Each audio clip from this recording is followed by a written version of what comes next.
Sejarah Kota Padalarang, asal-usul hingga perkembangannya kini Kota Padalarang merupakan salah satu dari wilayah di Kabupaten Bandung, Jawa Barat, Indonesia. Letaknya hanya sekitar 7 km dari pusat kota Bandung Barat, dengan pusat pemerintahan yang berlokasi di Desa Jaya Mekar. Secara definitif tercatat sebagai daerah tingkat 2, mengikuti Kabupaten Bandung wilayah Barat yang berstatus sama. Keputusan tersebut juga sudah sesuai dengan UU Nomor 12 Tahun 2007, tentang pembentukan Kabupaten Bandung wilayah Barat di Prov Jabar. Padalarang sendiri berbatasan langsung dengan Kota Purwakarta, tepatnya Sagalaherang, Cisalak, dan Kota Cimahi. Wilayahnya merupakan dataran terendah pada 125 meter DPL yang terbilang subur. Perkembangan kota ini terlihat secara signifikan tanpa melepaskan sejumlah identitas masa lalunya. Sejarah awal Kota Padalarang berkaitan dengan Dipati Ukur. Berdasarkan sumber dari masyarakat setempat, sejarah nama Padalarang memiliki keterkaitan erat dengan Dipati Ukur. Kala itu Dipati Ukur sedang melakukan pelarian dari tentara Belanda bersama pasukannya. Mereka memasuki wilayah Desa Jaya Mekar dan melakukan permusyawaratan di sana. Sayangnya selama dilakukan perundingan, terdapat sejumlah pasukan yang melawan perintah Dipati Ukur. Hingga menyebabkan jatuhnya perintah hukuman gantung, peristiwa ini menyebabkan munculnya nama Kampung Gantungan. Sementara persenjataan yang dimiliki para pasukan pembangkang Dipati Ukur dikuburkan. Tujuannya agar tentara Belanda tidak dapat menemukan jejak keberadaan mereka kala itu.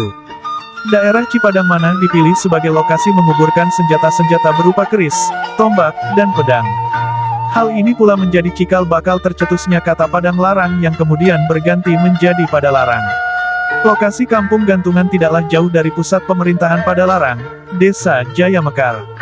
Kota Padalarang terbagi atas 10 desa, yaitu Kertamulya, Cimerang, Campaka Mekar, Tagogapu, Ciburu, Kertajaya, Cipendei, Jaya Mekar, dan Laksana Mekar. Pada Kecamatan Padalarang terdapat pabrik lawas yang mengawali perkembangan kertas di Indonesia, bernama NV Papier Fabrik. NV Papier Fabrik telah beroperasi sejak tahun 1922 di bawah kepemimpinan Ir.C.W.J. Hoyer. Sebagai cabang pertama NV Papier Fabrik Nijmegen di Belanda. Kemudian selang 13 tahun pabrik kertas yang sama membuka cabangnya di Leces, Probolinggo, Jawa Timur. Kini pabrik tersebut merupakan tempat produksi kertas spesial dengan pengamanan khusus. Specialty paper adalah kertas dengan tanda air yang bisa kita terawang. Umumnya akan dipergunakan untuk membuat akta negara, ijazah, dan dokumen penting lainnya. Wilayah yang kaya bangunan bersejarah. Kota Padalarang disebut wilayah yang layak dijadikan sebagai kota tuanya Bandung Barat. Pemikiran ini tercetus lantaran cukup banyak bangunan tua peninggalan sejarah yang masih berdiri kokoh. Bukan sembarang bangunan saksi sejarah melainkan jejak peninggalan Hindia Belanda. Warisan bangunan bersejarah berhasil pihak Indonesia Hidden Heritage atau IHH temukan. IHH pula yang menjadi pencetus ide awal, menjadikan Padalarang sebagai salah satu destinasi kota tua Bandung di wilayah barat. Setidaknya ditemukan 4 heritage building dengan peranan penting bagi kehidupan masyarakat di masa lalu. Salah satunya sudah dijelaskan yaitu pabrik kertas, kemudian disusul stasiun tua yang beroperasi sejak 1884, Kawedanan yang difungsikan sebagai kantor DPRD KBB, dan komplek perumahan pejabat pabrik kertas di Gedong 5. Upaya merealisasikan rencana kota tua di Padalarang, tergolong dalam usaha menaikkan potensi ekonomi. Sejauh ini Goa Pawon telah lebih dulu dimulai sebagai pengembangan proyek wisata prehistorik. Disparbud pun dengan serius mengajak Institut Teknologi Nasional, dalam melakukan kajian arsitektur bangunan tua yang disebutkan.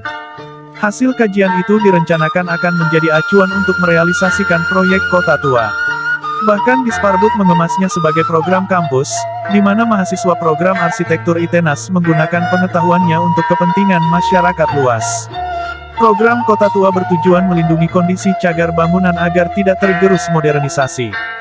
Perlindungan atas kelangsungan eksistensi bangunan tua di wilayah Padalarang.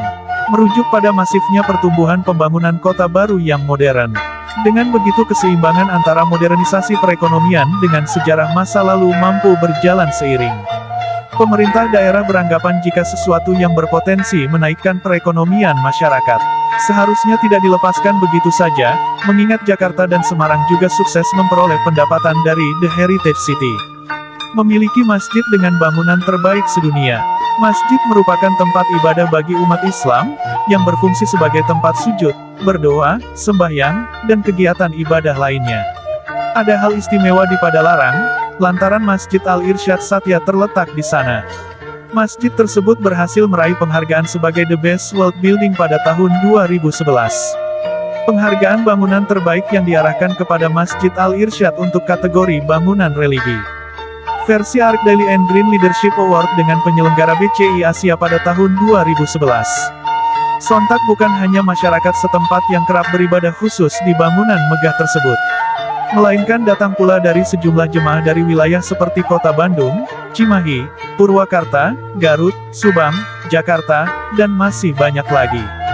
Pembangunan Masjid Al-Irsyad terletak di Kota Baru Padalarang, tepatnya pada tanggal 7 September tahun 2009, jika dalam kalender Islam waktu itu adalah 17 Ramadan 1430 H. Lama waktu pengerjaan hanya 1 tahun untuk merampungkannya. Lantaran Agustus tahun 2010, masjid diresmikan dan terbuka bagi jemaah yang hendak beribadah. Bangunan masjid berdiri megah di atas areal dengan luas 1 hektar, serta terintegrasi langsung dengan Al-Irsyad Satya Islamic School. Sekolah merupakan afiliasi dengan Madrasah Al-Irsyad Al-Islamiyah bertaraf internasional. Kemegahan rumah ibadat Al-Irsyad sejatinya hasil buah pemikiran Ridwan Kamil. Kala itu beliau masih menjabat sebagai wali kota Bandung. Bangunan terinspirasi dari bentuk Ka'bah di Mekah yang berbentuk kubus, mampu menampung hingga 1.500 jemaah sekaligus. Sedangkan fasad masjid dibuat dengan susunan konkrete blok berbentuk kaligrafi. Bila diperhatikan secara khusus maka dapat terbaca susunan kalimat as-syahadah. Pembangunan modernisasi kota Padalarang terkini. Kota Baru Padalarang memiliki desain berbeda dengan kota lama, selain itu modernisasi pembangunan juga diakui mempunyai ciri khas tersendiri. Proses pembangunan dimulai sejak 19 tahun yang lalu. Mengusung konsep pertama sebagai kota satelit, dengan harapan bisa menjadi kota pendidikan bagi masyarakat Jawa Barat. Demi mewujudkan rencana modernisasi tersebut, Kota Baru lantas dilengkapi dengan sejumlah fasilitas memadai. Tujuannya agar masyarakat dapat pindah dan tinggal tanpa mengalami kesulitan memenuhi kebutuhannya. Fasilitas umum yang tersedia seperti taman, pusat perkantoran, hotel, mal, destinasi wisata, sekolah, dan banyak lagi. Bahkan berdasarkan sektor wisata Padalarang, daya tarik utama yang mendatangkan pengunjung dari sejumlah kota layaknya Bandung, Jakarta, Cianjur, Subang, Garut, dan Purwakarta, yaitu wisata berbentuk cagar budaya tradisional Sunda, di mana dari tempat tersebut kerap mengadakan kompetisi tingkat global. Selain itu Puspa Iptek turut menjadi identitas baru kota Padalarang, lewat kehadiran Sundial. Sundial alias jam matahari satu ini merupakan yang pertama dan terbesar sedunia. Ketinggian bangunan mencapai 20 meter dan berfungsi sebagai jam horizontal atau vertikal. Jam matahari secara khusus diresmikan oleh Menristek. Puspa Iptek adalah pusat bagi peragaan ilmu pengetahuan dan teknologi. Bukan hal berlebihan menyebut Sundial adalah ciri khas kota yang baru, terbukti pada Mei tahun 2002 Museum Rekor Indonesia mencatatnya sebagai jam matahari terbesar di Indonesia. Jam juga menunjukkan bulan dari Januari hingga Desember.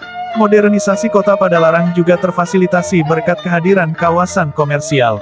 Mulai dari menawarkan konsep alam eksotis yang terpadu dengan wisata kuliner, membuat masyarakat bisa menikmati santapannya, sekaligus melihat etnik budaya tradisional dari alam terbuka. Pembangunan fasilitas umum semakin lengkap. Masyarakat yang berdomisili di kota Padalarang tidak lagi harus mengunjungi mal-mal di Bandung. Pasalnya pusat perbelanjaan yang tersedia kini, tidak kalah bagus dari Paris Van Java Mall, City Wall, Festival Citylink ataupun Miko Mall. Demikian halnya pula dengan keinginan melihat karya seni seperti yang terpampang di Galeri Wayang Golek Cupumanik, atau Nuarts Culture Park. Cobalah pergi ke pusat wisata budaya bernama Balai Seni Barli. Taman pun menjadi pertimbangan pembangunan fasilitas umum, semua dirancang secara tematik bahkan dapat menyamai keindahan Taman Begonia Lembang. Sumber hiburan teater alias bioskop bagi masyarakat Kota Baru juga menyamai kecanggihan sejumlah kota besar. Amazing 4D Theater diakui sebagai yang tercanggih sekota Bandung. Berminat mengunjunginya bisa mengambil akses jalan tol Purbalenyi dan keluar dari tol Padalarang. Shuttle bus juga tersedia dengan rute terminal Lewi Panjang. Demikianlah sejarah dan perkembangan kota Padalarang hingga hari ini.